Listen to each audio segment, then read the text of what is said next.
I'm Eve Strausman-Flanzer, the Assistant Director of Curatorial Affairs, Senior Curator of Collections at the Davis Museum at Wellesley College.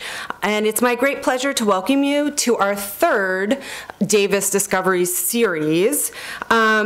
This symposium is born out of the reinstallation of our permanent collection, which is going to open in fall of 2016. So I hope you'll all come out to see that. As part of that process, we have the curators of the Davis Museum, and in particular, Associate Curator Claire Whitner and myself, been mining storage, going through almost every object, and we have over 13,000 objects in the Davis Museum's collections, so it's been no small feat. And we found some treasures along the way. Because Claire and I have specialization in European paintings, we, for this series, have focused on European paintings. So our first one was on a Spanish still life, a second was on a Dutch pen painting by Van de Velde, and our next one arose in a slightly different way. Some of you may be familiar with the Davis Museum's support group, the Friends of Art, and we do events regionally, nationally, and internationally, but we did an event in the last year at Catherine Griffin's house. She is a chair of the Boston Friends of Art, and a question arose when we presented to the group on the reinstallation. A woman, and I think she's here with us today. Is Ginger Lawrence in the audience? Okay, well, hopefully she will arrive because we are expecting her, asked after we presented on the reinstallation about a painting that her father-in-law, Mr. James Lawrence, donated to the collection. Now, she couldn't remember who the artist was, and she said, you know, there's this painting of a green lady, and we're like, this is most curious. And so, you know, we did do some thinking, and there was a eureka moment where, like, wait a second, is this green lady, this discolored painting that has a small tear, that's been in storage, that has a frame that's in really a state of disrepair, could this be, and that is attributed to Sir Joshua Reynolds? And we're like, we think it is. And so we looked into the Provenance, and in fact, that was the very picture.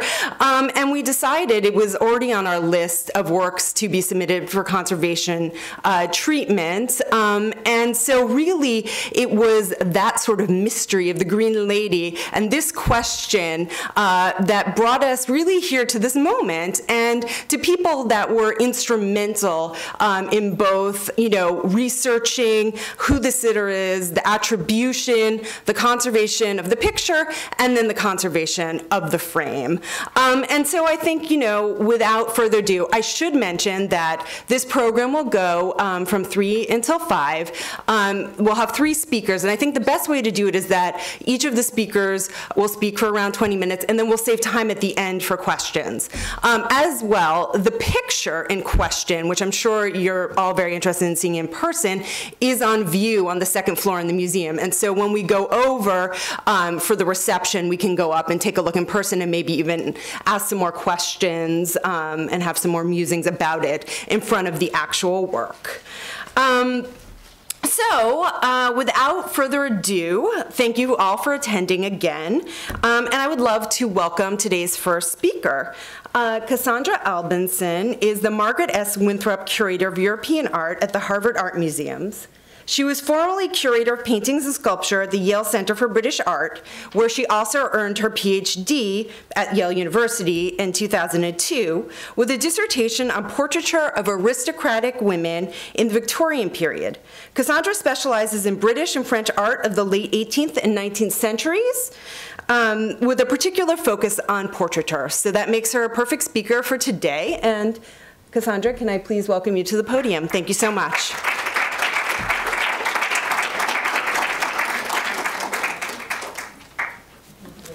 Thank you, Eve. Thank you for that very nice introduction. And particularly here today, I just want to point out that I'm an alum of Wellesley College, and so it's really a thrill for me to be back here. I had the great pleasure of studying art history at Wellesley in the 1990s, and I had really fantastic professors here like Margaret Carroll and Pat Berman. But I also had the pleasure of being on campus the first year that the Davis opened, and as working for the assistant curator at that time, Melissa Katz. And I also worked with a professor here on what may have been the first student and professor organized exhibition on images of children in the museum. And so Wellesley and the Davis have been absolutely central to my career as an art historian, and I'm just really pleased to be back, and pleased to be back as of September in the Boston area, and look forward to being involved at the museum in other ways. So this talk came about because Claire called me and asked me if I wanted to take part in a study afternoon about a painting that she called The Green Lady. And I'm sure we'll see a picture of the lady when she was actually green. So this is post-cleaning image that I'm showing you here. Claire noted that the painting had been in storage for many years, and it wasn't one that I remembered from my time here at Wellesley. But that the painting had recently been cleaned and that it was thought to be by Joshua Reynolds. And this was a very exciting proposition for several reasons, so I agreed to participate on the spot. What appealed to me about this project was the mystery, so this idea that there had been a painting in storage for many years, that it was in need of cleaning, it had been cleaned now, renewed, and would be ready to be reinstalled in the Davis when it reopened. And another deeply appealing part of this project was the possibility of a new painting by Joshua Reynolds being in the Boston area. So the MFA in Boston really has only one interesting painting by Joshua Reynolds. It's an unfinished version of a painting of Mrs. Hoare and her child, and I'm showing you that painting here. And this painting was purchased by the museum in 1982. So in the history of the MFA, that's like last week. And it's so relatively late in its history, obviously purchased to fill a gap in their collection. So they felt in the 80s that they didn't have a really good Reynolds in their collection. The Fogg Museum, or the Harvard Art Museums where I work, have several paintings by Reynolds as well. And I'm showing you one on the right, a portrait of Lady Louisa Connolly. But this painting was given to the museum in 1970, which again, in the Fogg history was very recently. And it's really not a very exciting painting, I have to say. So what we'll see in this talk is that it's really not easy for museums to buy or even be given a good painting by Reynolds in the later 20th century, because so many of the really good ones, the ones that have really interesting poses, those that have really excellent provenances, and the ones that Reynolds worked on and gave most of himself to as an artist, were already purchased by big name European and American collectors such as Rothschild, Frick, and Huntington. And so part of the story that I'll be telling today is about Reynolds' popularity in the early 20th century and what this means for the painting that you have in your collection. Now, in this part of the talk, I don't want to spend too much time going over Reynolds' career, which was a very long career, and he's a very, very important artist, particularly in British art. So I had to kind of think about how I could show you some images by him without giving the entire history of his output, because we would be here for a long time.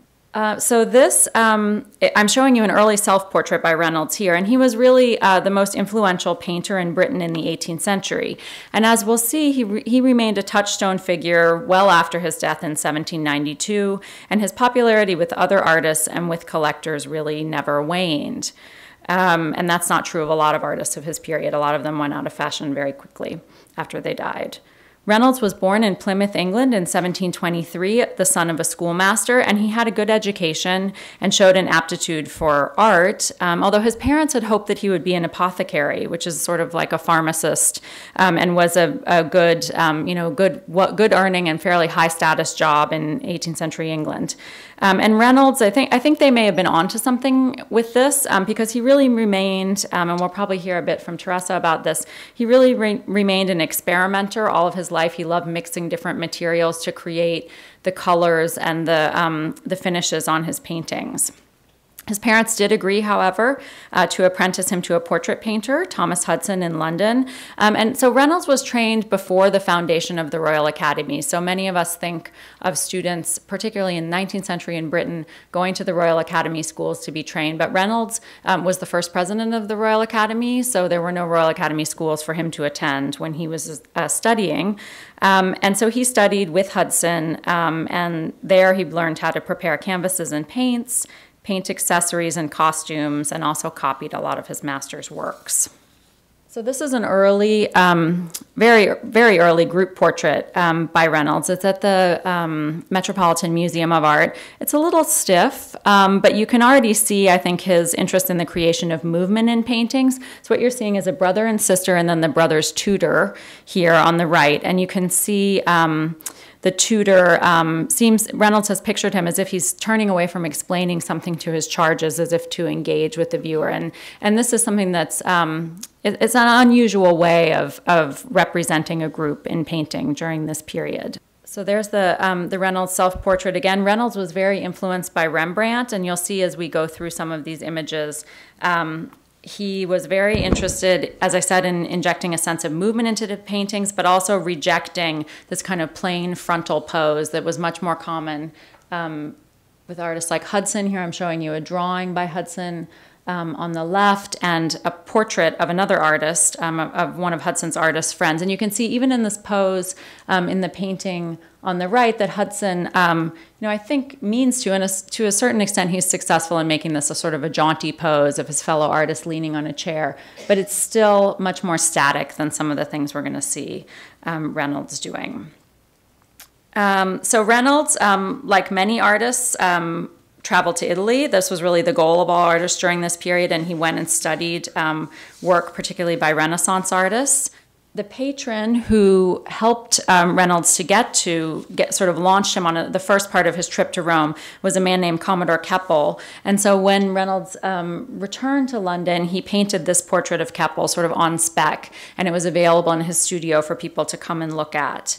And his pose is based on classical statuary. There's some debris in the foreground, and the roiling sea in the background are meant to reference the wreck of one of Keppel's ships earlier. So you can see that Reynolds is trying to make this portrait about the way that Keppel looks now, but also about things that have happened to him in the past, and also make reference to the kind of emotion that one could gain from looking at great works of art, particularly Renaissance and classical works of art.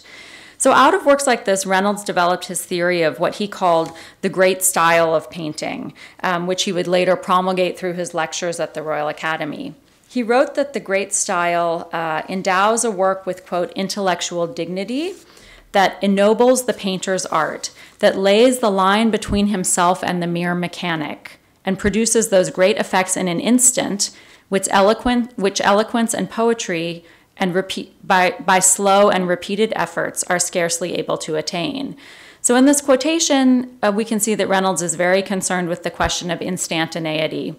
And he's thinking about this idea that while writers have pages and pages in which to express themselves, or playwrights have hours of our time to express themselves, that artists really have to capture that one meaningful moment. I'm just going to show you another painting by Reynolds from a bit later in his career, the Montgomery Sisters adorning a term of Hymen. And you can see that the middle sister in this painting was to be married, and that was the ostensible reason that the portrait was commissioned by her future husband. But he asked that her sisters be included. The sister on the left, who was not engaged yet, the middle sister who's going to be engaged, and then her older sister who's already married. And you can see how Reynolds is very carefully calibrating the colors of their clothing, I think, to different things that are happening in this painting. So one to an outdoor setting, the middle sister to the foliage, and then the sister on the right to the term of Hymen, who is the ancient god of marriage. So these are the kind of ambitions that Reynolds is setting for himself in some of his paintings. And I just want to compare, so Reynolds, in thinking about the grand style, he also felt that in order to make paintings have this, particularly portraiture, have this sort of larger effect on people, it was better to not concentrate on the particulars, but to concentrate on generalities. So he thought that it was a good idea to paint people, particularly women, in dress that was kind of a classicizing kind of dress. So I just want to show you this painting alongside a fashion plate from the same year that the painting was done. So you can see what women in London were actually wearing, these much more elaborate kinds of costumes, and how much he's simplified in the Montgomery Sisters. Now, this isn't to say that Reynolds never painted women in contemporary dress. He certainly did so, especially during the first phase of his career when he had come back from Italy, and I'll show you a couple of examples. This wonderful painting is at Tate Britain, and you can see this elaborate dress with blue watered silk. And what's interesting to me about this painting is that, well, it does, it looks like a woman in contemporary dress, which it is. Reynolds has adopted a male pose from a very famous double portrait by Van Dyck to sort of give you a sense of a woman as perhaps in a more commanding position than she often is in portraiture. And just to end my sort of whirlwind trip through Reynolds' career, I just want to show you this portrait of an older woman from 1759, so around the same period as the portrait of Mrs. Frances Beckford that we just saw in the blue dress, and also a portrait of a younger aristocratic sitter from later in Reynolds' career.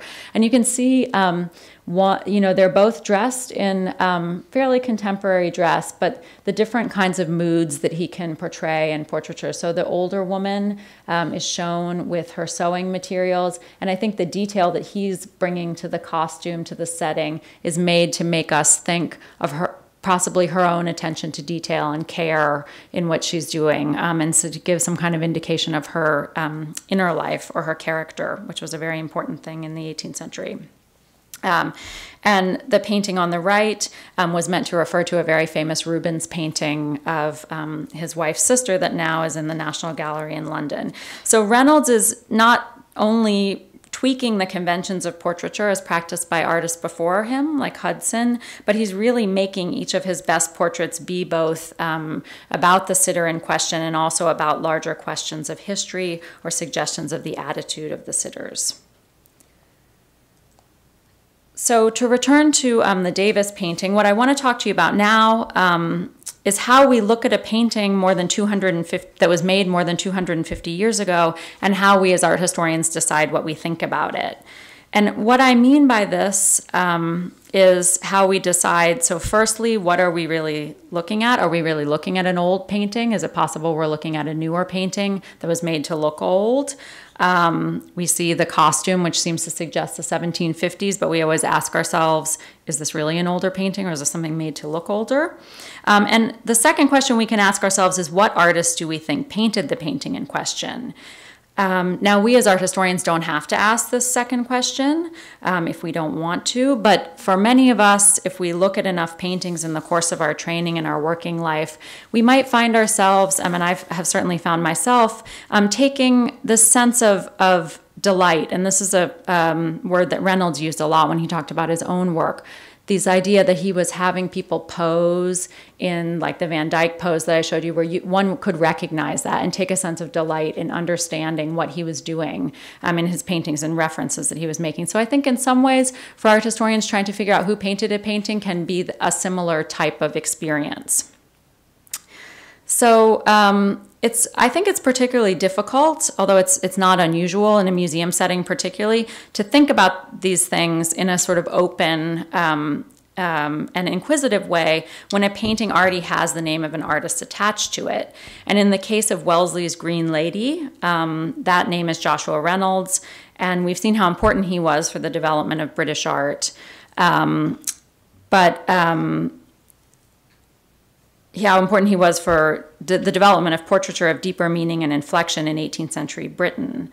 And one thing I want to remind you of is that museums such as the Davis, or as it was when the painting was given, the Wellesley College Museum of Art, received the bulk of their works of art as gifts. And we heard a little bit about that in the introduction. And this is certainly true of the Harvard Art Museums where I work as well. It's true of most museums except for those who have massive acquisitions endowments, and that's quite rare. So those gifts come to the museum in a number of ways. So curators can solicit gifts of works of art. They may go out to alums or collectors and ask for things for the museum. And in that case, the curator is making a decision about whether it's desirable to have this work of art in the collection. But that decision is also made when people come forward and very generously offer gifts to the museum. And the name of the artist may be attached to a work of art by the person giving that gift. And that was the case with the Green Lady, which was given to Wellesley in 1963 by Mr. James Lawrence Jr., who we heard a little bit about before, a Boston architect and preservationist. It would appear that Mr. Lawrence inherited the painting from his first wife, Martina Brando G, because in a letter from an appraiser, which gave a monetary value for the work to Mr. Lawrence, so provided this value to him in 1963, the appraiser mentioned that the painting was, quote, purchased by Mr. Brando G the 14th of April, 1905. And thus, this letter from an appraiser is something that we will often have in our files in museums when something comes as a gift, because one of the nice things that happens to people when they give a gift of art is that they can get a tax break, but they need to know how much the painting was worth in order to claim that tax break. But this letter is particularly valuable in this case because it tells us that both Mr. Lawrence, who donated the painting to the museum, and his father-in-law, Mr. Brando G, who bought it in 1905, or possibly his mother-in-law, we'll hear about that in a minute, believed it to be by Joshua Reynolds. And I think you can see why Mr. Lawrence would have considered the Reynolds a good attribution for the painting. There are similarities to Reynolds' work, and it certainly is of the period when he was working. And Mr. Lawrence would have had a particularly good reason to have faith in his in-laws' understanding of works of art. Edward D. and Mary B. Brando G were celebrated connoisseurs in Boston, and they bequeathed to Lawrence through their daughter, among other things, this wonderful Rossetti painting that's now at the MFA. So this is a Sargent portrait of Mrs. Brando G. The Brando Gs had collected major works of art, including the terracotta sketches by Bernini that are now at the Harvard Art Museums. And they had also had put together a collection of 8,000, more than 8,000 Italian drawings, which are now at the Cooper Hewitt Museum of Art. So they had a good track record as collectors of major works of art. The Brando Gs were sophisticated connoisseurs, but it seems to me that with the purchase of the Green Lady, they strayed outside of their area of expertise, which was really Italian Baroque art. But they would have needed a lot of wonderful art to decorate their home, Faulkner Farm, in Brookline. And I've only found a few interior views of the house it's still standing, and I think you can visit the gardens at certain times of the year. And none of these interior views feature the Green Lady. But you can see that the house has a lot of tapestries for wall decorations, and we can assume that paintings would also have been purchased to be exhibited and to decorate smaller rooms in the house. And we know from the invoice mentioned above, as well as from a seal on the back of the painting, and I'm just showing, you can see that red seal at the bottom. You're looking at the back of the painting now. This seal reads, Gallery A. Imbert, Rome. So we know that the Brando Gs purchased the Green Lady from Alexandre Imbert, who was an Italian art and objects dealer who had set up a gallery in Rome in 1897. Now, today, Rome is not really thought of as an important center of art dealing like New York, London, or even Paris. But at the end of the 19th century and the early 20th century, it really was an important place, particularly for Americans to purchase works of art. And Imbert specialized in 15th and 16th century ceramics from the region of Orvieto, and he helped the American collector J.P. Morgan build a collection of these objects. And what I'm showing you is an interior photograph of Imbert's gallery in Rome, and what you can see if you look on the walls is that he also was dealing in European paintings, and the ones in this photograph look to me like 17th and 18th century European paintings, and they're untraced as far as I know. But paintings handled by Imbert ended up in other important American collections, and so we can trace their provenance. And I think this sheds some light on the painting in this collection. So for instance, Imbert sold Francesco Giorgio Martini's Nativity to the Met. I'm sorry, he sold it to a collector named George Blumenthal, who gave it to the Met. Now, we would, at least I would have, before I started this project, would have expected that an Italian dealer, such as Imbert, would have gotten an Italian Renaissance painting in Italy if he wanted to sell it to someone. But in fact, Imbert purchased this painting from Agnew's, which was, in the early 20th century, probably the most important dealer of old master paintings in London. So, and in the early years of the 20th century, Imbert made a number of documented purchases of Italian and French paintings by Giovanni Battista Cimi, by Raphael, and by Jean-Marc Nattier from British dealers or agents. A lot of them were purchased from Agnews, but some were purchased from Duveen, who was also a very important dealer. And then Imbert quickly resold these paintings to American collectors in his gallery in Rome. So collectors such as J.P. Morgan, but also Boston collectors like Isabella Stewart Gardner and the Brando Gs, who purchased the Green Lady, spent long periods of time in Rome each year, and they often purchased art there, art that had been carefully placed in galleries like Imbert's to entice them. So what's fascinating to me as someone who studies British art and thinks a lot about the way British paintings were created in London, but also purchased in the early parts of the 20th century. It's very interesting for me to think about this painting as coming into the market really completely out of context. At that time, the majority of Reynolds paintings were in British collections of some kind, some were in America.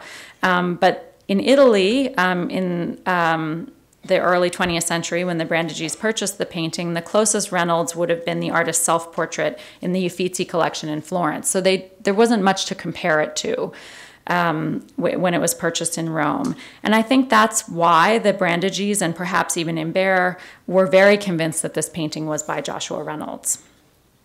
Now, when I looked at the painting with Claire after it had been cleaned and saw it for the first time, my feeling was that the painting is not by Reynolds. I think it's absolutely a genuine 18th century British portrait. It's a very beautiful portrait. And the painting depicts a woman alone against a greenish-brown background. She's dressed elaborately with a blue silk dress with floral patterns decorated with gold trim, and she wears a kind of cape with a hood attached. And this kind of dress, this kind of cape, was known as a pèlerine, which was the feminine form of the French word for pilgrimage. So it had a little sort of hood that you could pull over your head if you wanted to. And it sometimes covered women's dresses when they went out walking. And you can also see that she has some kind of a head covering on her head as well that's tied underneath her chin, I think. And she's holding a fan, I believe, in her right hand. So all of these elements to me indicate that she's crossing from an outside to an inside space, or shuttling between the privacy of her home and the publicity of the street. But there was something about the richness of the clothing, and particularly the details of the costume, and especially that cape with the tiny white dots on it, and how that's such a counterpoint to her smooth skin. That really struck me as not the way that Reynolds would have done something like this. Also the blank background, some of the pictures that we looked at, a few of them have blank backgrounds, but many of them have either landscape or some kind of elements in the background. And the frontal pose is a bit unusual, I would say, that extreme frontality. And the hands also seemed, the fingers are very, very long and attenuated, and you'll see them, they're lovely when we go upstairs, but it just didn't look completely plausible to me, and the face looked somewhat plausible, but the way the long nose, to me, did not seem like the kinds of things I had looked at when I looked at Reynolds' paintings. This is one of the things that we want to think about when we talk about what we do as art historians. I've mentioned a lot of feelings that I had when I looked at the painting, and that's often my experience, is that it's kind of about a feeling, that you have a sense. What we hope is that feeling is informed by years of study and looking, and a kind of visual memory that builds up over time. But I get this question a lot from people, particularly if they bring things into the museum and say, well, why are you saying this? And I just have to say, this is the feeling that I have after looking at many paintings by Reynolds. And we've seen earlier in the talk examples of Reynolds' paintings that can be confirmed either through provenance, so that's the history of ownership, reaching back into his lifetime, or through notification in his sitter's books. And these are records that he kept of what he was doing in his studio. And these paintings, I think, look quite different than the Green Lady. So when this happens, we as art historians have to look. I think, my sense is that what I should do next is to look at what other art historians have said or might say about the painting. So there's evidence that David Manning, who wrote the Catalogue Raisonné, the most recent Catalogue Raisonné, the portraiture section of Reynolds' a catalog or a full and complete catalog of Reynolds' work in 2000. Apparently, Mannings had been told about the Wellesley Green Lady in 1996 when he was writing, but in the end, he chose not to include the painting in his catalog raisonné. Now, David Mannings, because otherwise he would have people like me calling him all day long, probably sensibly doesn't answer queries anymore. But I did speak with an author, someone who is an acquaintance of mine who wrote the subject pictures section of this catalog raisonné. So Reynolds did do some subject pictures as well as portraits. And Martin Postle, after looking at the photograph, agreed that he feels the painting cannot be by Reynolds for some of the reasons that I outlined above. When I looked further at recent writings on Reynolds, such as Mark Hallett's 2015 book, Mark notes that about half of Reynolds' paintings in the 5 years after he returned from Italy show sitters with the face turned away from the viewer, and that the face-forward pose was much more common in portraits by Reynolds' contemporaries. So that was something that I kept in my mind also. So all of these things raised significant questions for me about who could have painted the Green Lady. I found an image of a painting that was sold at Christie's in 2010, which seems quite similar in terms of pose and accessories to the Green Lady, and that's the painting I'm showing you on the left. And one of the things we also do is start thinking about, well, who are the other artists in Reynolds' circle that we could look at as plausible or possible people who painted this painting. And I would like to suggest someone named John Astley, whose painting of Sarah Harding from the Museum of Fine Arts, Houston, you see on the right. Now, I haven't seen either of these paintings, and I am going to go to Houston in a couple of months, and I'm really very excited to see the Sarah Harding painting. I may see it and say, no, there's no way this isn't working. But so I'm working from reproductions here, but this is an idea that I've come up with. Now, Astley studied with Reynolds in the studio of Thomas Hudson, and the two younger artists were in Italy together at the same time, working together in Rome and in Florence. Astley returned to London in 1752, and we know very little about him after that, except that Reynolds writes that he way overspent on his housing budget for what he was trying to do in London, and Reynolds writes to a mutual friend that Astley has, quote, he's talking about several artists, run into the same dangerous experiment of making a great figure in his house and servants.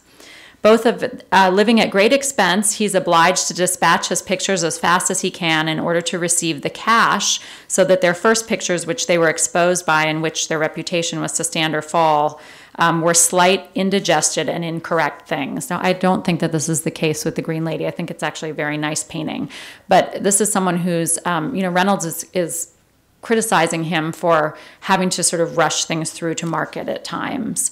And Astley is part of a group of artists who are often said to be painting in the style of Reynolds. In fact, what I think is interesting about him is that he doesn't really seem to emulate Reynolds during his very short career. Now, what happens to Astley is a good thing or a bad thing, depending on how you think about it, but he marries two very wealthy heiresses in a row, and so he pretty much stops painting after a while. So I think it was relief for him, but he doesn't have a huge amount, there's not a huge amount of work attributed to him.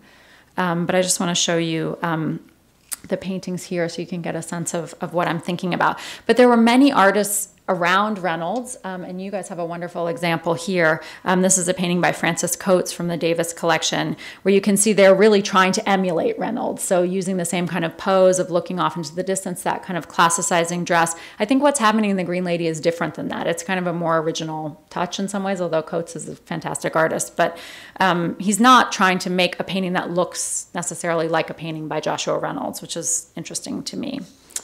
Now, one real bit of trouble that I ran into is that before the Brando G's bought the painting, it had been attributed to Reynolds for about a decade before that. And this itself isn't really a deal breaker because we're talking about a painting that, for 150 years of its life, if we're assuming that it is an 18th century painting, we know nothing about it. And then the next 150 years, people say that it's by Reynolds. So there's still a lot of time when it's not attributed to him. But it makes you think and kind of doubly think hard about what's going on. In the early 20th century, so before the Brando G's, the painting was owned by a British-American banker based for the last part of his career in London, a man called Emil Heinemann. And it was sold from his collection at Christie's in London in 1902 as by Reynolds. The description of the painting in the catalog reads, "Portrait of a lady in a rich gray dress with gold lace and lace sleeves, white silk cap and flowers in her hair, holding a fan." So this is clearly the Green Lady. And the painting, we know from a notation in a copy of the sale catalog at Christie's, and also from mentions in the press at the time, was purchased by a Mr. Shepherd, who was the owner of Shepherd Brothers Galleries in London, which dealt in 18th century British paintings. It's a little surprising that only 1 year later, Mr. Shepherd put the painting up for auction again. And at that time, a journalist for the Burlington magazine notes that while it is, quote, attributed to Sir Joshua Reynolds, it is probably by Hudson. Now, I don't think it's by Hudson, but there's another eye is looking at this painting in the early 20th century and saying something isn't right. That journalist noted that the painting had only a year ago been sold by Mr. Heinemann, and that at the present auction that he's reporting on it failed to sell. And at this time, when a painting by Reynolds were extremely popular with collectors in Europe and the U.S. I'm just showing you the picture gallery at Hertford House, which is now the Wallace Collection. You can go see this space. It's a wonderful museum in London. But I'm showing to you around 1900, and you can see. So there are several paintings, this, and there's some of these are all paintings by Reynolds. So there's a huge market for these kind of paintings during this period, paintings by Reynolds. And they're being seen widely and publicly. You can see the finished version of Mrs. Hoare and her child from the MFA that we saw at the beginning of the talk. If you look at, she's right sort of in the center.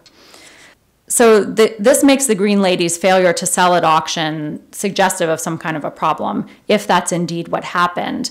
The object file at Wellesley indicates that the painting was sold for 504 guineas to a person named Lawrence. That was 100 guineas less than it had been sold for the year before, which also indicates some kind of a problem, I would say. Prices don't usually go down like that, especially in this period when people were paying huge sums of money for paintings by Reynolds. The mystery Lawrence buyer in 1903 has caused some confusion, I think, with the provenance of the painting, since he has the same name as James Lawrence Jr., who we were talking about before, who donated the work to Wellesley 60 years later. But we do know that the painting belonged to the Brando Gs and that they purchased it from Alexandre Imbert. So that's that kind of a red herring, that same name. So what remains problematic about the painting and the relationship and its relationship to Reynolds, however, is that it was published as a Reynolds in two sources while Mr. Heinemann owned the painting. So in 1900, it appeared on the first page of Walter Armstrong's book, Sir Joshua Reynolds, first president of the Royal Academy, not the most original title. Here's a scan of the first page of the book, and I apologize. This gives some sense of how this is a scan of a photocopy, so you can see how a lot of us work, and I have my own notes on there, but you can just ignore those. As you can see, the painting is listed, it's on the right, and it's listed as in Mr. Heinemann's collection. 1 year later, so 1 year after this book was published, Algernon Graves and his co-author William Cronin published the fourth and final volume of their book, their series of books called History of the Works of Sir Joshua Reynolds, which was a catalogue raisonné of the time and attempted to list every known painting by the artist. And the Green Lady appears as a textual reference, not illustrated, but as belonging to Mr. Heinemann in that publication also. It's possible that there was a print of the work from 1898, but I haven't been able to locate it. So and that would have been during the time that Heinemann owned the painting also, I think. So the issue here is that Cronin and Graves and also Armstrong were often not wholly reliable sources. As the author of the more recent catalogue raisonné notes, Graves and Cronin, quote, included so many pictures that they had never seen, relying instead upon reports solicited from owners or information extracted uncritically from sale catalogues. And another scholar of Reynolds' work in the 20th century, a man named Ellis Waterhouse, in the mid-20th century, noted in a foreword to his book on Reynolds in 1973, quote, the study of British painting, perhaps especially of British portraiture in the 18th century, has had an odd history. The handsomer portraits began to fetch very high prices before any serious study had been made of the artist who painted them. This happened toward the close of the last century, and the situation was made more curious by the fact that what is now known as art history, so what I'm attempting to do here, had no place anywhere in the educational establishment of the British Isles. The art trade needed some bibliographical buttresses for its profitable activities, and he's being a bit cynical here, but I think there's a point. And what were to become for 30 years the classic books of reference for Reynolds, Romney, and Hoppner were all promoted by the art trade. The most singular was Graves and Cronin's Reynolds, the 4 volumes of which appeared by subscription. And Waterhouse remembers, as late as the 1930s, I can remember Lord Devine, so this is Joseph Devine, a very important dealer, expressing horror that one could venture to disbelieve a statement that was enshrined in Cronin and Graves. So I think this is what happened with the Green Lady. It was promoted by Heinemann himself, who was a collector. He had a fairly large collection when it was sold at Christie's, but not any paintings that I can trace, about 80 paintings, probably kind of a middle-of-the-road collector. But so he is promoting this work as by Reynolds. It becomes included in these publications, then it becomes accepted as a painting by Joshua Reynolds. And Heinemann was collecting at the same time that Henry Clay Frick started collecting British portraiture seriously in around 1905, but also collectors such as Edward Guinness, the first Earl of Ivy, had begun collecting British 18th century portraits in the 1870s and 1880s, as did the Rothschilds. So there's a lot of knowledge and a lot of interest about Reynolds's work during this period.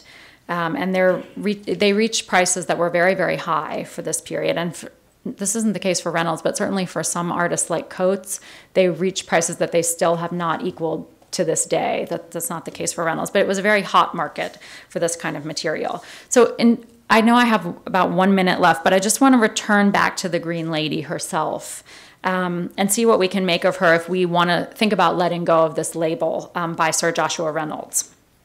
We don't know who the sitter is. But I want to look a little bit about what the painting tells us about this sitter, whoever she is.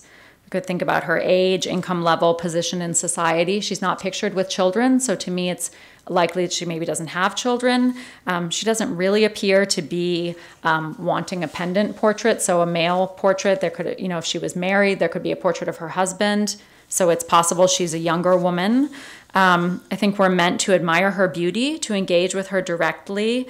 It's interesting. There is I've been talking about her as very frontal gaze, but there is a slight tip to her head, and she has crossed her arms before her pubic area, and she's holding a fan, distancing herself again. So suggestion of a kind of mode of separation in some ways, even though we have quite an intimate view of her face, and we're quite, the way she's so close to the edge of the canvas and it's cut so close, it suggests a kind of intimate access to her body that she's, I think, rejecting in some ways. A historian of this period, Kate Redford, has written that the inherent problem with such portraits was that the aesthetic nature of pictorial representation, together with its public display, conflicted with contemporary notions of the importance of a woman's interior virtue, of her moral worth and virtuous fulfillment of domestic duties, as more valuable than her external attributes. So I think there's some tension, some of that tension in this painting. There are several reasons why a portrait like this could have been commissioned. One is a sort of sense of family solidarity. So a scholar of this period, Marcia Poynton, has talked about portraiture as sort of a last will and testament. It's a way to set out family relationships. So she could have been positioned in an interior with other paintings of other members of her family. As we heard in the Kate Redford quote, there's this issue of sort of social behavior for women, how they're supposed to behave and comport themselves, and portraits make that very clear. In British society at this time, the way to show wealth was through the holding of land or personal adornment. And so what you see when you look at collections of paintings from this period is you see a lot of landscapes where people want to record the views of their land that they own. And then you see a lot of images that record this kind of the wealth on the body that she's showing us with these fabrics and wonderful clothing.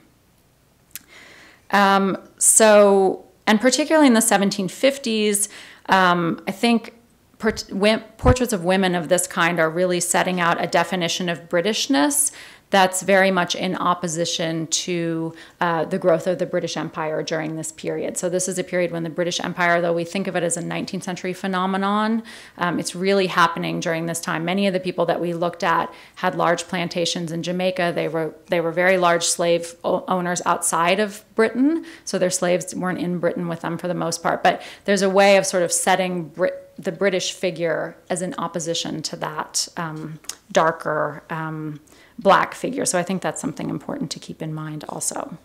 And I think when we look at this, one of the things that a lot of scholars who work on portraiture from this period are interested in, and we've talked about this a little bit, is that one moment. So that pregnant moment that Reynolds chooses, and he was very aware of that in his own practice, that he chooses to represent.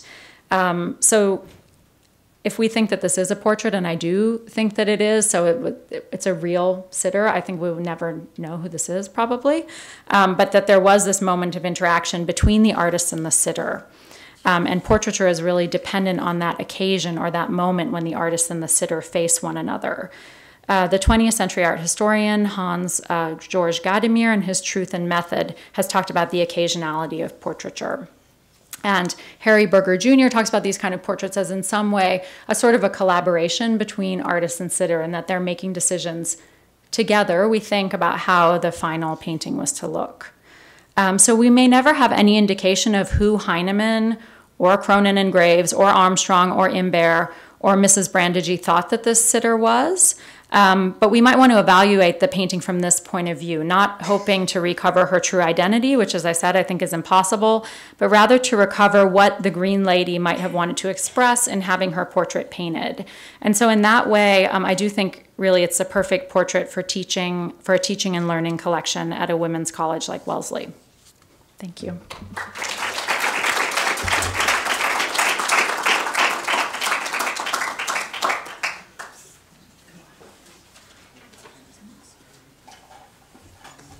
Thank you, Cassandra, for that most thought-provoking talk. I think it'll generate a lot of questions at the end, I hope.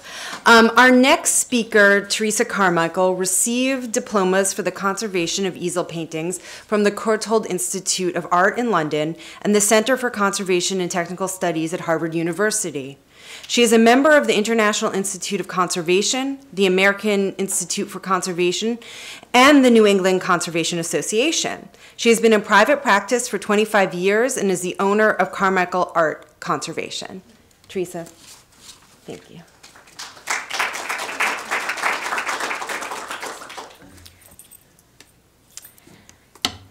Well, thank you very much for that introduction. My intention today here is threefold. I want to forever change the way you look at paintings. I want to show you how I look at paintings. And then I want to walk you through the conservation process of what's now being called the Green Lady.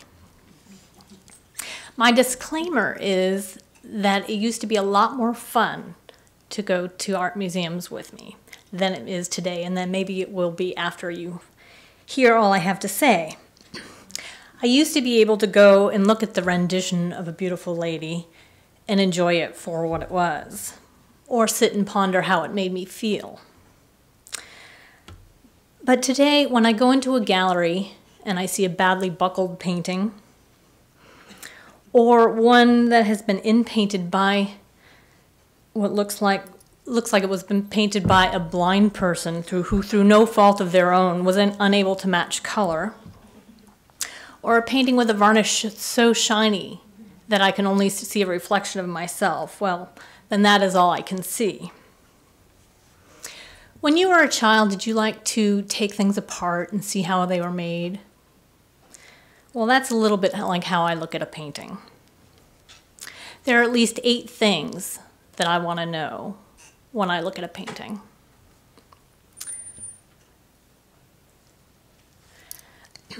Now, I know this is not the portrait of the Green Lady. However, this is a little mock-up that can help me explain to you how I look at a painting. So the first thing I usually look at is the reverse. I want to know about the stretcher or the strainer. A stretcher is a wooden framework, we'll discuss in the next slide, that can be expanded to accommodate the painting in a taut state. Usually has wooden keys or pegs in the corner that allow them to be tapped out and increase the tension. I want to know, so if it's on a stretcher or strainer, I want to know about the condition, which how well it supports the painting itself. Or if it's a panel, I want to know about the construction and the condition of that. So when I get a painting in, what I first look at is, we're going to start with the left side, is the surface grime. The surface grime can be a layer of soot, it can be a layer of nicotine. Paintings are exposed to coal stoves, they're exposed to mold, they're exposed to just generations of grime, coffee, tea, champagne, or anything else that can be splashed upon them. And then so I want to know not only what it is, but how to remove it. Then we go to the varnish layer. So I look at what type of varnish is on there and how it can be removed safely. Now, generally in European paintings and American paintings, there are usually two types of natural resin varnishes that were used, a damar or a mastic. Now, mastic discolors completely in about 15 to 20 years, and damar in about 25 to 30 years. That means they'll completely yellow within that time. Varnishes today, more recent varnishes, are generally synthetic. The early synthetic ones from the 60s and 70s tended to cross-link, making them almost completely insoluble, which becomes a problem if you're a conservator and needs to remove them. Other varnishes, you could have copal varnishes. People use varnishes that are more appropriate to boats and that can't readily be removed. But so we have to try with a variety of solvents to see what we can remove the varnish with that is also safe on the paint layer. So I want to know about the paint layer next. I want to know about its composition. I want to know about its age, its solubility. Did the artist apply one layer and call it a day, or were many, many layers applied to create different effects or different tonalities in different areas? I want to know about the paint layer's stability. If I can't remove the varnish layer safely because the paint layer is very soluble, well, that in itself is a problem. If we're talking about Sir Joshua Reynolds, he was very experimental. One of the things that he liked to do was to melt wax and then mix it in with his oil paints and apply it to various areas of the painting. And he used to tell his friends, sort of whisper it to them and say, don't tell anybody, they'll never know. But some of these applications became quite problematic in later years for conservators, and when we look at the Green Lady, we can sort of talk a little bit more about that.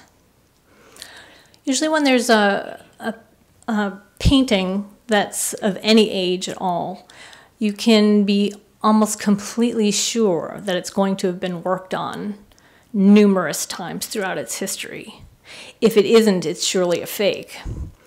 But this sort of comes into question. If the painting has a lot of overpaint, I always ask why.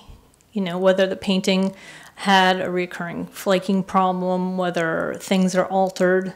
It's very interesting looking at the painting. If things have been changed, if I can find overpaint or even the artist's original paint in some areas that clearly indicate a change in the composition as the artist was executing the painting, it tells me usually a couple of things.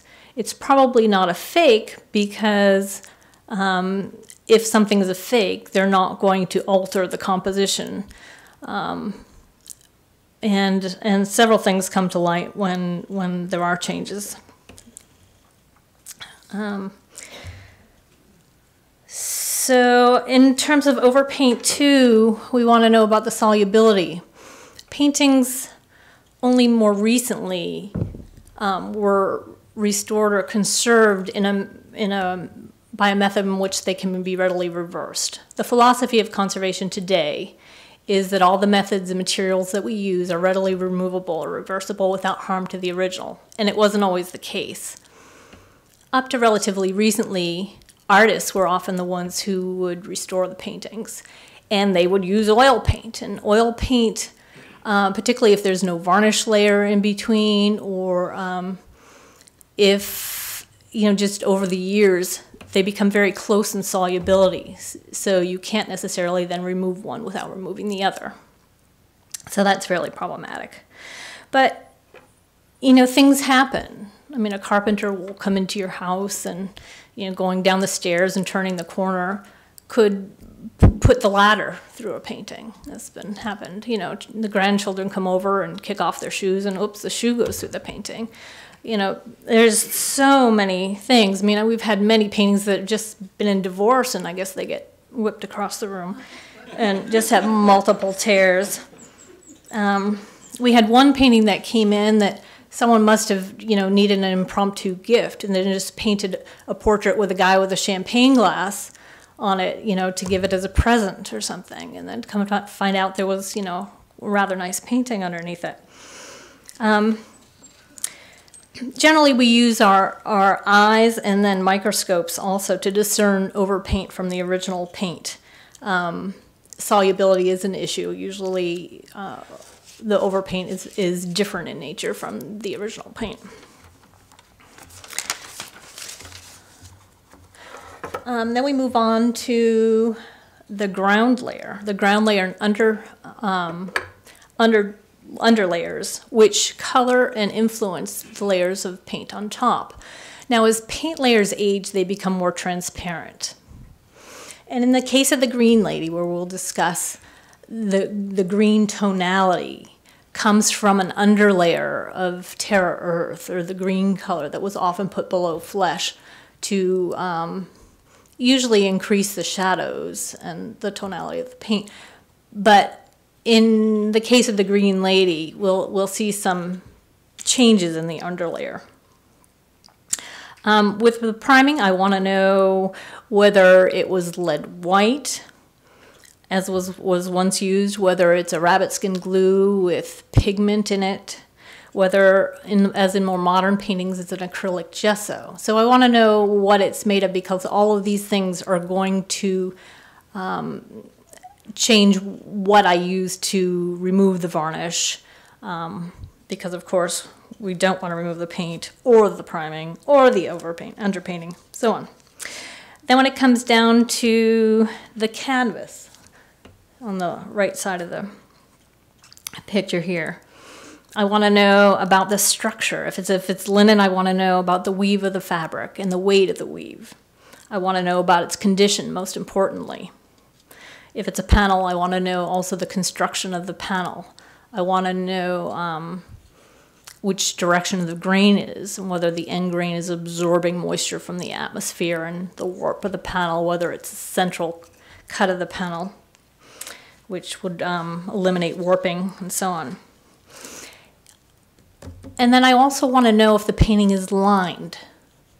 And if the painting has been lined, which means to adhere a new piece of fabric to the back, I want to know what the adhesive used is. I want to know what process has been used. Has increased pressure created weave emphasis through the painting? I want to know why it was lined. Did the painting have reoccurring flaking problem that needed to be dealt with? Did the painting have a significant tear? So I look very carefully at the painting and try to determine what exactly it was lined for. All of these things affect the way I look at the painting and determine the course of treatment for conservation. Let's continue on and look at the Green Lady. So this is the reverse of the Green Lady. And we can see that it's a 6-member butt-joined stretcher. All of the keys, which are the wooden pegs in the corners that allow it to be expanded, are present. It does have the little wax seal at the bottom. The other thing that I'd note is that we've got brown paper tape around the edges. That's an indication that the painting was lined. I can also give it a little tap, and I listen for the thickness of it to see if it is lined. Sort of over the course of one's career, you sort of develop this sort of, knack for the thud, whether a painting is lined or not. So all of those things are important, and we're going to go on. So this is how the Green Lady looked when she came in. And because she had such a dull and desaturated finish, she clearly has a layer of surface dirt. But before I remove the surface dirt, I want to know what the nature of the surface grime is in order to know what to remove it with. The other things that I can note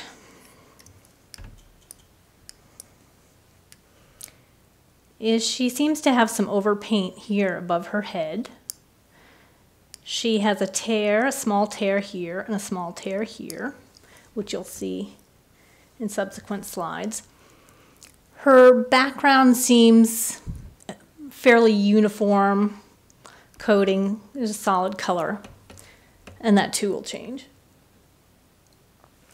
This is the same picture in a raking light, and you can probably a little better see the little tear here and a little tear here. The raking light helps us to see any surface deformations in the painting. She doesn't have many surface deformations. And at this point, it was decided that, yes, indeed, the painting is lined.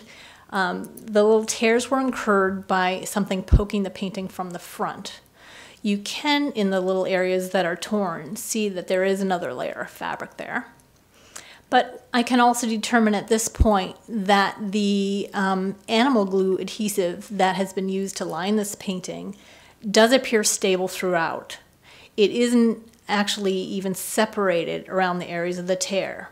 And for that reason, it was decided that we would not completely unline the painting and reline it, but we would mend the tears locally. This is a closer detail, and you can see her face and perhaps the overpaint above. Now in this very close detail, you can see the areas of inpainting in the face. There are cracks and things and some discoloration and staining that you'll see.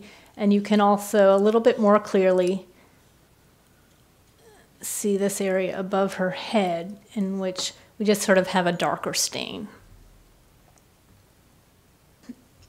In this slide, we can see a couple of things. Again, you can see that her pallor isn't typical.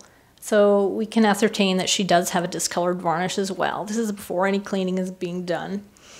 But the tonality of her skin is not what one would expect. So obviously there is some discoloration there. How much, we're not sure at this point.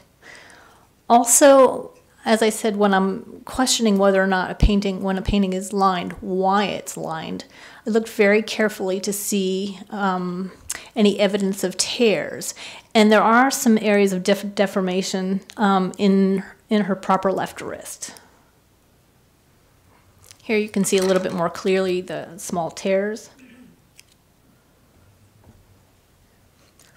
Now this is half cleaned. It's half cleaned just with the surface dirt removed and the varnish layer removed. Now she really looks green. Those underlayers that we were talking about, I think you can see quite clearly in the area of her face, lower cheek, and so on, is rather a blue-purple that influences the color of her skin there. As I said, when this painting was originally painted, it would not have been quite so blue, and the area of her neck that probably has a green, like an earth green layer underneath it would not have been quite this green because the painting layers become more transparent over time. So solvents were used to determine what the varnish layer was and what it could be removed with. A paint layer of this age is fairly stable, so there was no problem there. But this slide also shows the painting without any overpaint removed. And this becomes important because the entire background was also overpaint.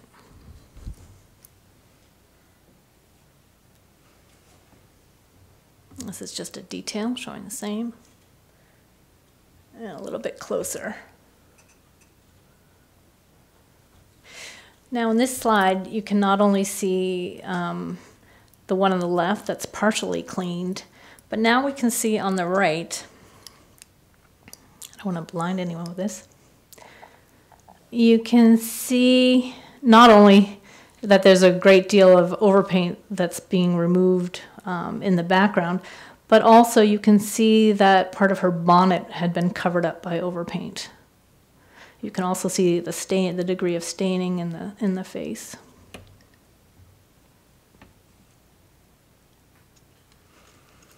Here's a close-up detail of the area of the bonnet that had been overpainted in the past. And here you can see the area of the mended tear in her wrist.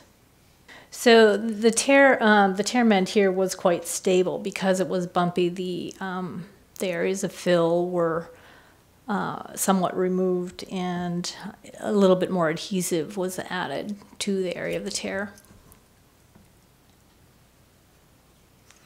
So this shows when the fills were replaced in the area of the tear. And also, if you note the string that holds the fan, it's actually overpaint.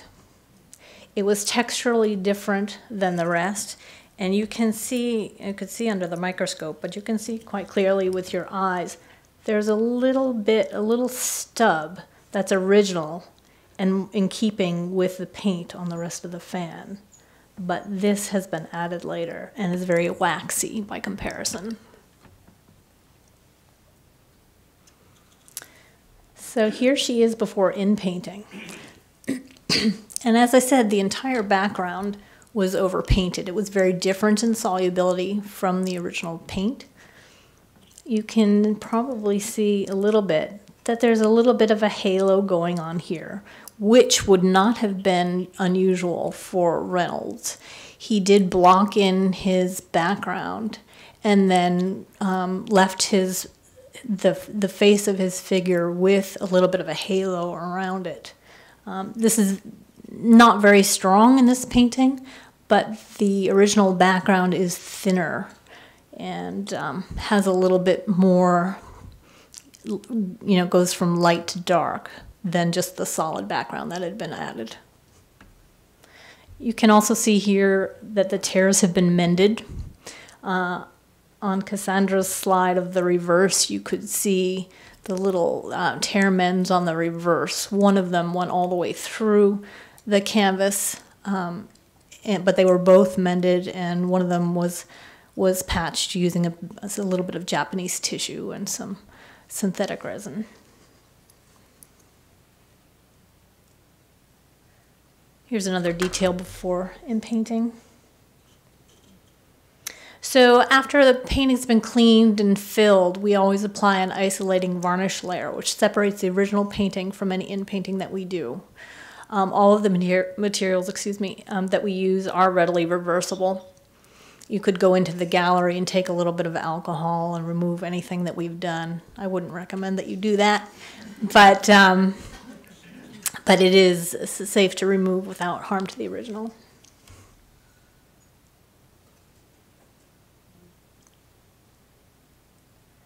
So here is her background before in painting, but you can see that it was a little bit abraded, and particularly above the head it was abraded, but to me, in my eye, it doesn't really warrant that the entire background is overpainted.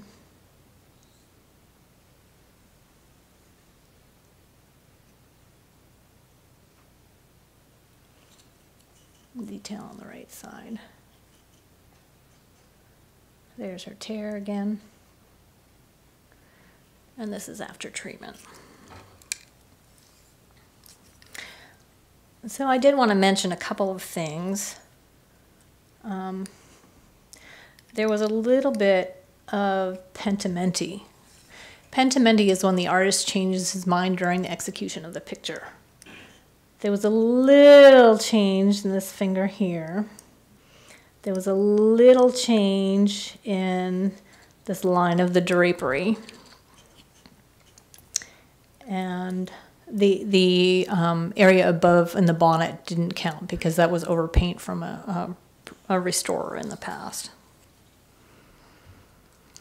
One of the things that I didn't really talk about was we talked a little bit about Reynolds and his experimental ways, but also at this time, not only Reynolds but his contemporaries were also using a lot of lake pigments to change colors. Oftentimes for trees they would use blues, and then they would cover them with yellow, fugitive yellow pigment. So if you see a lot of British trees in this era, you would see that they're now often blue without the yellows that have disappeared over the years. But also there were a lot of lake pigments that had been used over time, and they were a fugitive red, so that they didn't stand the test of time. I find it curious that the hands here are warmly painted with glazes and so on. So it's possible that some experimentation was being done and some of the glazes were lost in the chest and face. But there was no indication, certainly at this point, that anything other than traditional pigments and traditional painting methods were used. Aside from the overpaint that was very waxy in the string of the fan, there was nothing particularly unusual. So all of the layers, the breaking down of the composition of the painting, all of those particular things that I addressed, they all go into the making up of the whole and play a part in determining how we go about treating a painting. We have to test all of the layers and see what would best be used to remove the varnishes, to remove the surface grime. When it comes to lining, what best to line it with. We have to make sure that, for instance, if we want to use an aqueous lining adhesive, which was probably what was used, was certainly what was used when this painting was lined. Not all paintings are safe. It's not safe to use moisture with all paintings. Some paintings are very reactive to moisture and would immediately start tinting, and you'd get cleavage of the paint. There are other paintings that are sensitive to heat. So we really have to adjust what we use depending on what the particular painting is sensitive to. My hope is that you'll leave here with a better understanding of how paintings are constructed and also the factors that go into the conservation process. It's a laborious process, focusing on the original intent of the artist and preserving the integrity of his work. Thank you. Thank you so much, Risa. Our last speakers are a trio coming to us from Smith College, led by Bill Myers, who worked as the chief preparator at Smith College and also initiated a wonderful frame conservation program. I should note that as part of our reinstallation process, a lot of the pictures that we'll be putting out were in need of frame conservation. And some of you may not be aware, but some of you may, that it's particularly costly. So we got an estimate for the conservation of the frame that you'll hear about and the number of hours that went into it. That was quite a few times more than the estimate for the cleaning of the painting itself, which I think is particularly interesting when you think about conservation treatments. So in any event, I'm going to welcome Bill Myers up and two students who also worked on the frame at Smith College. Candace and Tatiana, are you going to? Apologies, I don't know your last names. And if you want to introduce yourselves more fully, please feel free to do so. And they're going to speak about their long and tireless conservation treatment of this frame. Thank you so much. Okay, so I'll do the clicky thing, yeah. can you switch this thing? Thank you all for coming today, and it's an honor to be standing here representing the fine students at the Smith College Conservation Lab. First of all, I'd like to thank Lisa, Claire, Eve, Meredith, and especially Mark, who I don't see here. Mark was a big help and really great guy. We've exchanged a lot of information on all things dealing with museums and lighting and what have you. Prior to coming to Smith College, or going to Smith College, I worked at the Museum of Fine Arts and the Springfield Museums, the George Walter Vincent Smith Art Museum, and quite a collection of frames. I'm happy to say that I'd worked for Emil Schnorr, who was the chief conservator there, and we worked on some fine projects. Emil passed away years prior to my leaving the museum, and I was handed a lot of his work. And we also had an internship program, but unlike Smith. When I got to Smith and David Dempsey and I had teamed up, I asked him, how about setting up a frame conservation lab, since that's my expertise. And David said, we have a lab, we're building a new museum, we'd love to have you on. So I showed up in 2003 and started the program in 2004. There's nothing like women that are committed, women that have a great vision, the drive, and tenacity. Smith College, I have to give Smith and the director, former director, Susanna Fabing, as well as David, a lot of credit, because they trusted me. And but most of all, as I stand here, you're looking at our future. I constantly told the students my hope for the future lies within them in the conservation lab, because these women can do anything. And girl power is, I used to just sit around and make tea and just watch them work. Some examples of some of the fine frames that we were able to work on. And I must say that at 10 years of the Smith College frame program, we went through 100 students, if not more. We worked on over 50 plus frames, not only frames that were treated, but frames that were replicas. We also, my hope was to collaborate with other scholars and experts in the field, not only in the United States, but abroad. And I see Andy Haynes sitting in the audience, which I'm really happy that he's here. Andy's doing some wonderful things at the Boston Museum of Fine Arts, and I'm happy to say that he's taken on several of my students, and boy, have they done great things since they've been with both of us. But now I want to shift the attention to the dynamic ladies of the Smith College lab that actually worked on this frame. We had no treatment for the last year of the frame conservation program, which ended up being the swan song. And I remember coming to meet with Claire, and we looked at a few things and saw this frame, and I didn't really, I don't know, sometimes I can be kind of scattered, and I looked at this frame and said, oh boy, I don't think I want to work on that. But then what happened is we had no program, and some of the graduating seniors really needed the sort of like their swan song as they left the Smith College. And I called Claire back and said, you remember that frame that we saw? We would be willing to work on it if you gave my students a little bit of credit for doing so. And she said, sure, and that frame must have arrived in the museum in like a week. It was there fast, and we opened it up and went, what the heck did I agree to? And so the rest is history, and I'm just really happy that the outcome was just wonderful. And I leave these two students to give through their blow-by-blow accounts, and you will not believe the hours that happened to be spent on this damn frame, but it was really worth it, and we'd do it all over again if the outcome turned. You just have to look at it yourselves. But once again, I have to say, this is, people always say student work, and I just lead the charge, and we make sure that we do the right thing and that we follow all procedure. And these ladies deserve all of the credit. They deserve the hand clapping, and I do turn this over to these ladies.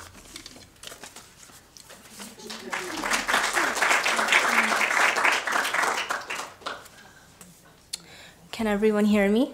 Yes. Okay, my name is Candace, and I graduated from Smith last year, and I just want to say that I am not a conservator yet. I am actually training to become one, and I am what's called a pre-graduate program intern, and I've interned at a couple of museums, different conservation labs, so that I may enter conservation graduate programs in the near future. I'm currently at the Museum of Fine Arts, not working with Andy, but with a different conservator in a different lab. So when this frame, as you can see right here, it's quite lovely now, but when this frame first came into the lab, it was, like Eve said, in quite a state of disrepair. But you know, before I talk a little bit about what it looked like and what we had done to it, I think I really want to set the frame a little bit more in context, and I'll do that very briefly because we're running out of time. Yeah, so this frame is a swept Louis XV style. As you can see, it has this really lovely, like I said, swept style. It has a lot of these beautiful, very elegant decorative elements that really suit nicely the sumptuous gown or the dress that our green lady is wearing. So we really thought that this frame was a very good fit for the painting.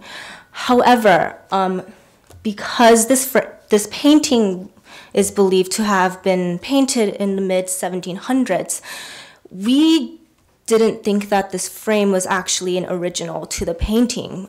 We actually believe that this frame was produced around, I think, at the earliest, the early 1800s, and at the latest, around 1840s or the 1850s.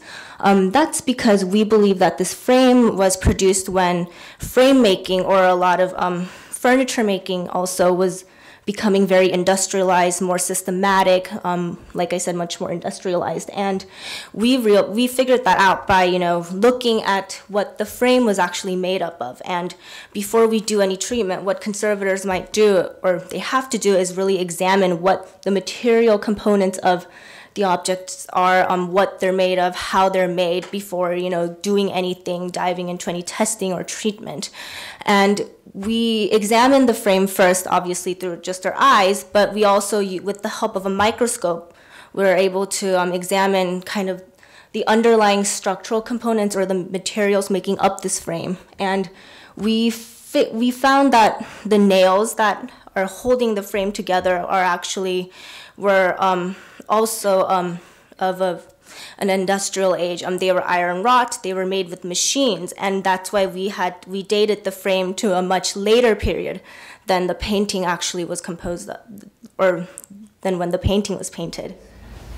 We also realized that this, what we affectionately call as like the box of shame in the lab, is what was making up the decorative elements of the frame. And one of the reasons that this frame was in such a state of disrepair was that this material that the decorative elements were composed of were made up of a very poor quality material, compo, and Tatiana will explain in a little bit what that is. But and this kind of poor quality to the material in the frame was very indicative of the fact that this frame was produced at a later time than the actual painting. And you might be wondering, you know, then why is this frame that's not original to the painting with this beautiful lady? And I will tell you that just as Cassandra explained that paintings might come with attributions that aren't original to the painting, paintings, when they come into museums, can also come in frames that are not original. For example, one painting in its lifetime may have multiple frames around it, and that tends to just change depending on people's tastes, what its owner might say, what a collector might think, or when it's even sold in an auction, the frames might be switched out to make it look better or sometimes worse. Yeah, so I'm going to turn it over to Tatiana so that she might explain the treatment and what we did to get it to look this beautiful. Yes. So when Candace, Bill, and I went to the Davis Museum to inspect the Reynolds frame, which we will call it for a lack of a better term, we were not quite expecting what we got. While there was obviously some very beautiful ornament and very well thought out design involved in the frame itself was in very, very poor condition, echoing the echoing the somewhat lackluster condition of the painting itself. They were both of a pair. So one of the first things you do when getting a painting to the lab, and we got the Reynolds frame to our lab in about, I'd say, late fall, November-ish, which is a little scary because there was so much to do. We set about, as Candace said, doing a lot of non-invasive tests, a lot of looking and a lot of careful thinking before we did anything permanent. What helped us, thankfully, is that in addition to the actual frame, the Davis Museum had very thoughtfully saved a lovely baggie full of original compo ornament, which had been broken off at some point, which allowed us, in a slightly less stressful way, to test out the solvents and figure out exactly what was on top of the compo, so to speak, and what was going on with the compo itself, which was quite brittle. And I will explain a little more about what compo ornament is as we go along. So it turned out, through a lot of exhaustive testing and many wasted strips of pH paper, that we were looking at a frame on which a multitude of gilding techniques had been employed, some of which were more contemporary and were probably the result of treatments done in the last half century or so, but some of which were original to the construction of the frame, and were actually quite typical to the time. The majority of the frame, from what we could determine, had probably, the original craftsman had employed either oil gilding, or in some cases, to save money, paint, let's not talk about paint and what terrible things does to frames and how much work it is to get it off. And yes, some special sections of the frame were water gilt, which was a more expensive, more time-consuming technique, but which had the lovely added benefit of being able to burnish the gold leaf and get a much better shine. You were able to play off on textures there, which is nice if you can afford to do it and you have the time. But yes, so we tested on multiple little chunks of the original frame just to make sure that we were not going to dissolve the compo when we actually touched the frame proper. That would have been very bad. We wound up using a diammonium citrate gel system as our base for most of the cleaning solutions. We brought in some sodium hydroxide X100 for cleaning the oil gilt sections, methyl cellulose and xylene on the water gilded sections, and on the particularly obdurate oil paint sections, an acetone ethanol microemulsion system. Oil painting is never fun to clean off a frame. We had a frame a few years back where it was like 3 or 4 layers of oil paint and it just cross-linked. It was terrible. But anyway, one of the best tools in the lab for us is the USB digital microscope, which we use to figure out why the heck the compo was so brittle. And I'm going to quickly backtrack and explain what compo ornament is to the 95% of you who have never had to deal with it before in your life, you lucky, lucky people. Compo ornament is a thermoplastic material, by which I mean you can get sort of shifts in density and malleability depending on whether you heat it up or whether it's cooled off and dried.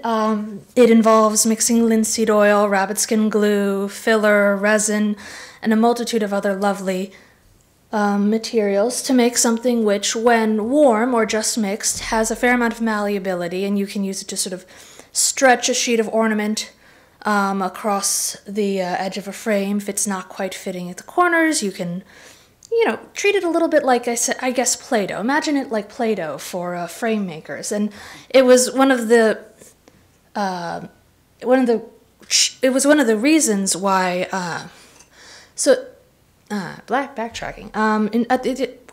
Candace mentioned why we identified it as a frame produced sort of during the beginning of the Industrial Revolution, And the use of compo is one of those markers. Prior to the advent of the Industrial Revolution, hand-carved frames were sort of the norm. They were quite expensive, and for the most part exclusive to the aristocracy and the very, very well-heeled. The advent of the Industrial Revolution, the factory system, and being able to mass-produce frames and compo, ornament, played a big part in that. Suddenly you could just get a nice mold, press some compo in it, and crank out 50 frames in about the time it used to take one excellently skilled and expensive master craftsman to produce one frame. So inspecting the compo under the USB digital microscope, we found a lot of cracking, a lot of air pockets, and just a lot of explanations for why it had gone so terribly wrong. Now, unfortunately, at this point in the game, there wasn't much we could do about the poorly made compo. We could try to rehydrate it a little bit, we could stabilize, you know, the living heck out of it, but it was going to continue to be brittle, it was going to continue to crack, and there was very, very little we could do about that except try to stabilize and hold off the inevitable degradation. But as Candace mentioned, it was a lovely, very well-designed frame, aesthetically speaking, and it fit the portrait of a lady very nicely. Candace also mentioned that we managed to date the frame by utilizing the nails used in the armature. While it's all quite broken off here, there is some almost free-form S-scrolls, hanging ornament, that would have been supported by the nail armature. Now, the nails were great for dating the frame. They didn't work very well as an armature, to be quite frank, but thankfully it did give us a good estimate as to when the frame must have been produced, so I'm actually kind of glad the original designers did use nails for that reason alone. The first and biggest aspect of the project was cleaning the frame. As you might imagine, you're towing a very careful line between removing decades, even centuries of dirt, oil paint, tarnished bronze powders from previous treatment attempts, and still preserving the original gold layer, which you might not be able to see until it's almost too late if you're not very, very careful. So with a very careful hand and going through more boxes of Q-tips and cotton puffs that I would like to imagine, we managed to slowly and carefully clean the frame and turn it from that to this, yes, which is still has a lot of work to go, but as you can see, it's a huge difference. It's really lovely. All right, yes. So after getting the surface cleaning done, we discovered to our dismay that there were a number of pieces being held pretty much just by the concentrated power of filth. There was ornament that didn't belong, that we couldn't tell didn't belong because it was just under so much dirt that everything looked kind of muted and poorly defined ornament-wise. And we also learned what previous treatment attempts had wrought upon this poor innocent frame. As you can see from the previous picture, we found a number of plaster fills that were actually done pretty well. The problem being they were not attached very well. Someone had decided that stapling was the way to go, which, for a number of reasons you can imagine, was not a good move. A nice, a nice adhesive, a nice archival adhesive is just so lovely, and it's what I vote for every time. But yes, you can see the staples, and it's in the box of shame if you ever want to contemplate what you should never do to any poor innocent conservator. We also found one corner, which we had originally hoped might be almost completely intact and original ornament, was not. It was in fact a very, and you can see the underside here. I'll flip it back over to the front in a minute. It was almost entirely composed of rubber caulking, and it was not adhering to the wood well.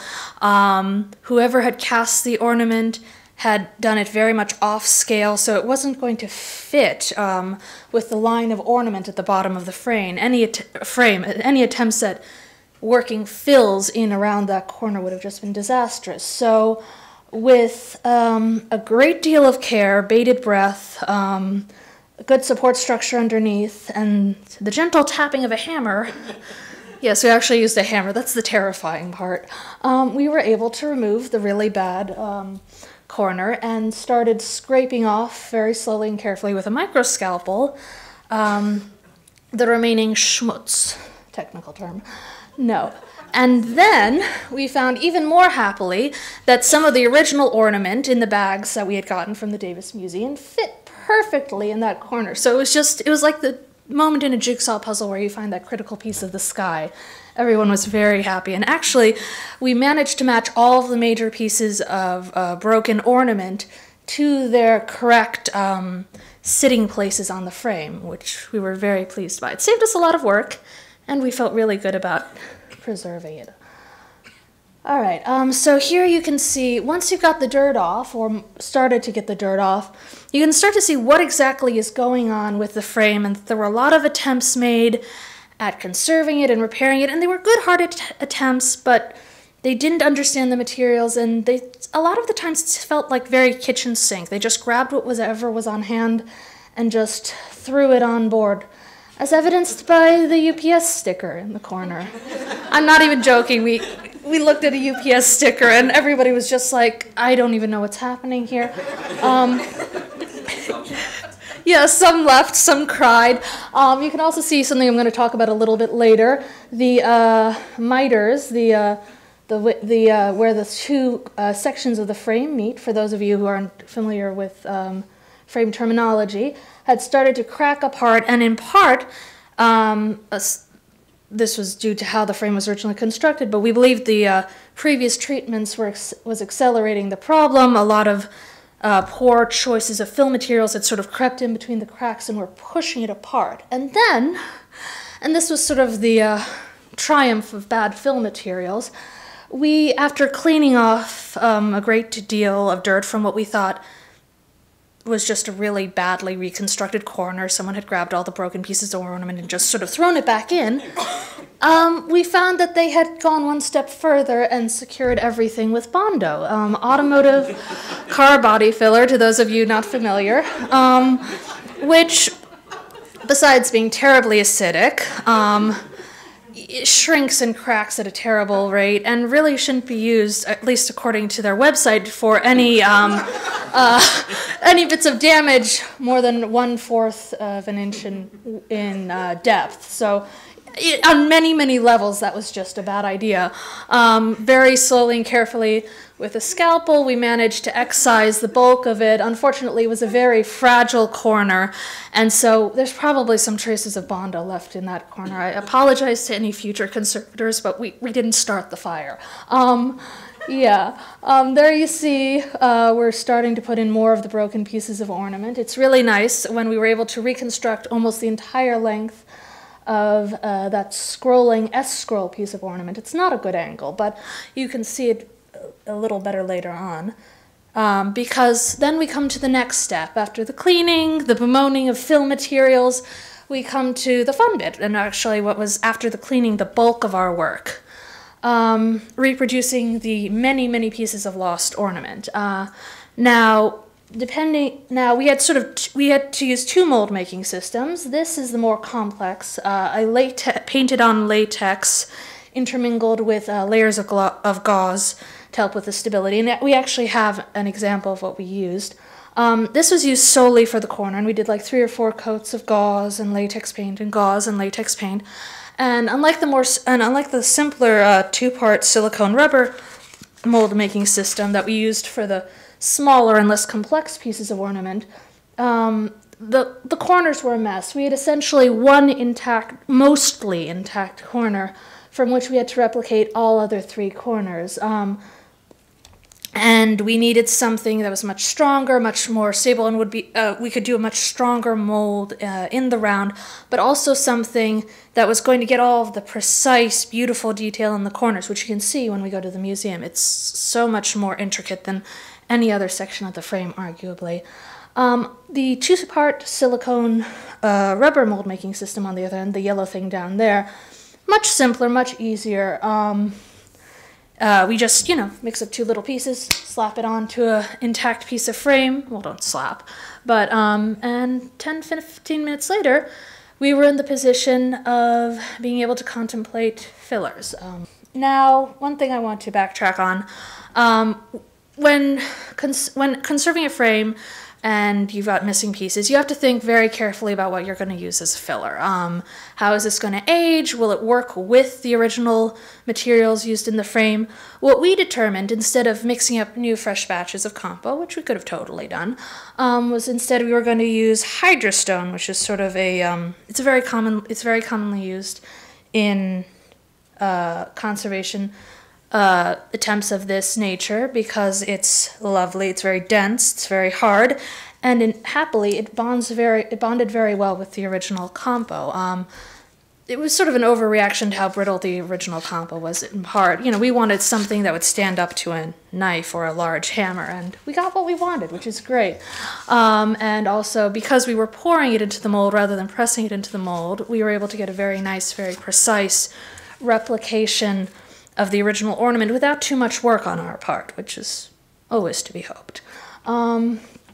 As you can see, the corners were hands down the most complicated pieces of ornament we needed to reproduce, further complicated by the fact that while the latex mold was great in capturing ornament, the size of the ornament we had to replicate was so much that it actually distorted in the mold, even with, like, you know, support systems underneath.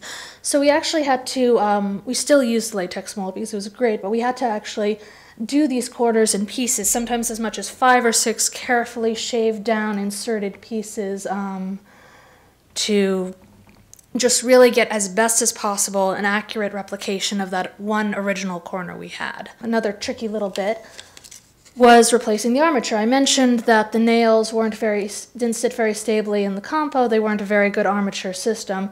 So after consultation with Bill, what we determined would replicate the armature and properly support the lovely S-scrolls was a nice aluminum wire. We drilled moderately into the original compo or into the fill material where we had to, and that provided us with a seat on which we could place the hydrostone fills. For support structure underneath, because the bulk of the detail in the S-scrolls was on the top, and to sort of simplify fitting it all in, we used either erudite or quickwood, 2-part epoxies, to sort of act as we sculpted it by hand to sort of act as a seat for the underneath of the frame, where precision in terms of detail and ornament was less necessary, and there wasn't as much of it. And here you can see a fairly reasonable approximation of exactly how much ornament we had to replace. Actually, this is underselling it a bit because there's ornament on the hollow, hollow the back end of the frame, which you can't see from this angle, but it's pretty close. As you can imagine, it was a very long job, and it involved a lot of carefully shaving pieces down so they fit just so with the original ornament. And then we come to some of the bigger problems related to the construction of the frame, which we were able to solve rather quickly, as I'm sure you're happy to know. The people who originally constructed this frame might have had a very good design aesthetic, but they knew almost nothing about the successful construction of frames, as evidenced by the compo, the use of the nails in the armature, and pretty much everything else I do not wish to even consider at the moment. One of the biggest problems, and it's one I'd never seen before, but thankfully Bill knew what to do, was in the wooden substrate of the frame is essentially its skeleton. The gold, the gesso, the ornament, muscles, fibers, skin, all the fancy parts, but underneath it there is a wooden skeleton that ideally, that can be comprised of 2 or more pieces of wood glued together, but ideally should not separate like this. As you can see, there's some rather large, disconcerting cracks going on, splitting the frame in half, plus the miters, it's splitting in half in 2 directions. So what we did, after we had to do this after we had done almost everything else because the frame was just too fragile to stand it beforehand, we very carefully wicked in some rabbit skin glue into the cracks. We And slowly and very carefully, as you can see, it's actually splitting in two places here, which is just... after doing that, we carefully clamped and pressed down as much as was possible, and then stabilized the rest by inserting some inserting, not insulting, why did I say that? Some very thin pieces of balsa wood to sort of stabilize the splitting apart sections of the substrate. The whole reason this happened, and if they'd spoken to a carpenter for 2 minutes, they could have avoided the whole problem, is they glued long grain to end grain instead of long grain to long grain. And very short summary, wood will expand differently and contract differently when exposed to humidity on the long grained than to the end grain. So if you glue two differently contracting pieces of wood together, eventually they're going to split up. And it's like all divorces, it's very messy and ugly. All right, yes. So finally we're getting to the fun, happy end of the frame conservation part. The fun part where we get to gild and deal with shiny things. I really like that part. Before we started gilding, we needed to very carefully, as accurately as possible, reproduce the colors, the clays, and the tints that were used, that were applied to the original ornament. It was a bit of a hodgepodge, whether because of previous treatments or because of very odd ideas of construction. But we had, one moment, I'm going back. We had sections of the frame where a rather yellowish clay had been used, other sections where we had a much darker brown clay being used. So we reproduced it as well as possible with yellow watercolors bound with Aquazol and a very lovely dark brown clay Bill found in Hawaii. He likes to collect clay. Ask him about his clay collection. He'll no. And then we started replicating from what we had determined from our exhaustive examination of the frame. Oil gilding where there had been oil gilding, water gilding where there had been water gilding, and to replace the truly terrible bronze powder mixed with banana oil that had tarnished like 5 seconds after it was applied, we instead went for a much more classy and long-lasting gold powder mixed with mica powder, and some dark gold powder, mixed with Aquazol 500, much more stable. And as a nice bonus, you can burnish it and get achieve that same sheen that one normally can only achieve with water gilding. So, happy bonus. All right, so you'd think that was the end, and it is very close to the end. But once you've done that, yeah, no, there's more. No, you have to turn the frame over because normally we'd have flipped it earlier, but like I said, it was one good breath from just falling into ruins. So once we had stabilized the living hell out of every conceivable area of the frame, and to reference back, we did use balsa wood in the joints as well as on the lifting wood and substrate. We turned it over. Thankfully, there was nothing terrible on the back. I think we would have all just fallen to pieces if there was. We had to color some of the underneath of the cast ornament just to make sure that we got a nice match to the wood. But that was a nice, quick little project. Mix up some paint powders, bind it with Aquazol, and just let it go. As you can see, there was a lot of underneath ornament that was missing, but we tackled that all speedily. And we colored it appropriately, and now it just all looks so lovely. And if you turn the frame over, you could probably, well, some of you could tell, but most of you could never tell that we replicated all that ornament. And yeah, so then we wind up with this, and there comes the sad part. Now we have to make all of our lovely new bits of cast ornament look old, which might sound funny, but it's the last thing to do, and it's the hardest thing to do. But if you don't, you're going to have a frame that is half 2016 or 15, and then half 1750s, 1820s, 1830s, and, you know, nobody's going to buy that. So at the end, we rub in rotten stone dust, we rub in graphite, we scratch with X-Acto blades to match broken separating pieces of compo, and just breathe a sigh of relief. Do a little more water gilding because it's inescapable. There's always something you've missed last minute. But then we breathe another big sigh of relief, pack it up for the Davis Museum, and you guys get to enjoy it right here as this, which is coming back to the beginning.